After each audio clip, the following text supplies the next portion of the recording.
La PNL n'est pas arrivée par génération spontanée. Elle découle de plusieurs démarches en psychologie qui l'ont précédée. Selon moi, il existe un événement mythique qui participe au fondement de la PNL. Ce sont les conférences Massey. La Fondation Massey a organisé aux États-Unis, de 1942 à 1953, des conférences pour réunir des spécialistes de différents domaines dans le but que le croisement des recherches et des conceptions favoriserait une émulation intellectuelle et scientifique.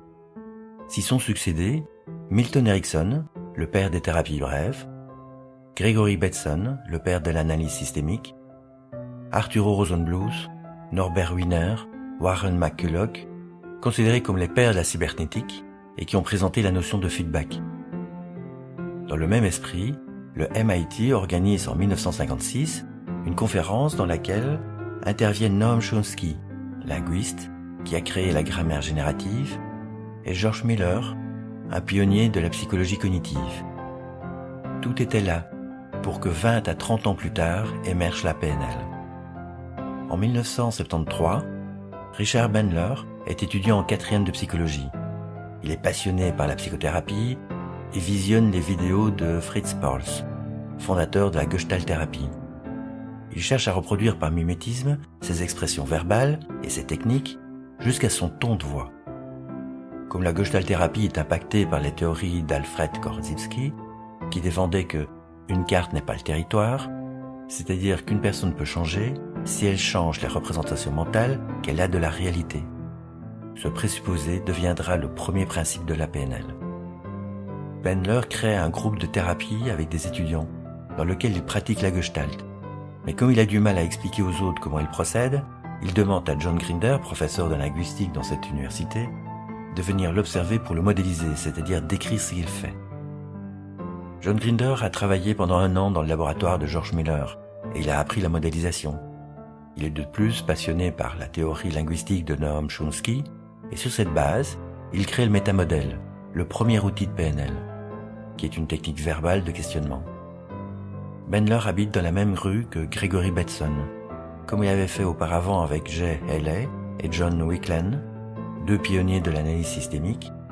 Bateson donne à Bandler et Grinder une lettre de recommandation pour rencontrer Milton Erickson, chez qui les cofondateurs de la PNL ont modélisé plusieurs protocoles.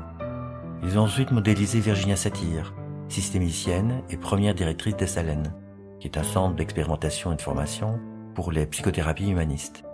De ces modélisations de Perls, Erickson et Satir, la PNL s'est enrichie d'un certain nombre de protocoles, comme le recadrage en 6 pas, le changement d'histoire de vie, la dissociation, mais surtout de l'approche humaniste venant à l'origine de Carl Rogers, c'est-à-dire centré sur la personne, avec un regard sur l'autre, positif et inconditionnel. Ils ont aussi intégré la technique de l'ancrage, qui est une conception comportementaliste. En 1969, la cybernétique a permis de poser une fusée sur la Lune. À l'époque, tout le monde s'y intéressait, Bandler aussi. La cybernétique cherche à modéliser les stratégies cognitives d'une personne pour l'apprendre à un ordinateur, ce qu'on appelle les modèles experts. Bandler et Grinder vont chercher à modéliser ces stratégies mentales pour les apprendre non pas à un ordinateur, mais à d'autres personnes qui en auraient besoin. C'est de la métacognition dont la spécificité PNL est de demander à la personne observée de s'imaginer être dans un contexte qu'elle a vécu, comme s'il était nouveau, c'est-à-dire associé, et de décrire ce qui se passe pour elle en termes de représentation sensorielle. C'est le début de la modélisation de ce vécu personnel et subjectif qui va générer toutes les stratégies de motivation, de décision, de créativité, d'apprentissage. Robert Dills, pionnier de la PNL, a fait partie du second groupe d'expérimentation de Bandler et Grinder. Quand il était étudiant, il a été impressionné par les cours de Gregory Bateson et tout particulièrement de sa théorie des niveaux d'apprentissage. Sur cette base, il développera un autre modèle, les niveaux logiques, qui permettront de développer de nouveaux protocoles comme l'alignement ou le moi sécure, mais aussi une logique pour organiser les différentes techniques de PNL et distinguer toutes celles qui interviennent sur les compétences de celles qui interviennent sur les croyances ou sur l'identité. Nous voyons que les 4 types de techniques PNL, les techniques verbales, les protocoles observés chez les grands thérapeutes, la modélisation de stratégies et les protocoles issus des niveaux logiques, sont le résultat de croisements de fondements différents. le fait que les cofondateurs de la PNL aient commencé par la modélisation de Pearls, Erikson et Satir lui a donné avant tout une identité d'approche humaniste et plus particulièrement constructiviste. D'un autre côté, la modélisation des stratégies mentales lui donne une coloration cognitiviste, avec la spécificité novatrice d'une métacognition du sujet associé au sens PNL, c'est-à-dire revivant intérieurement.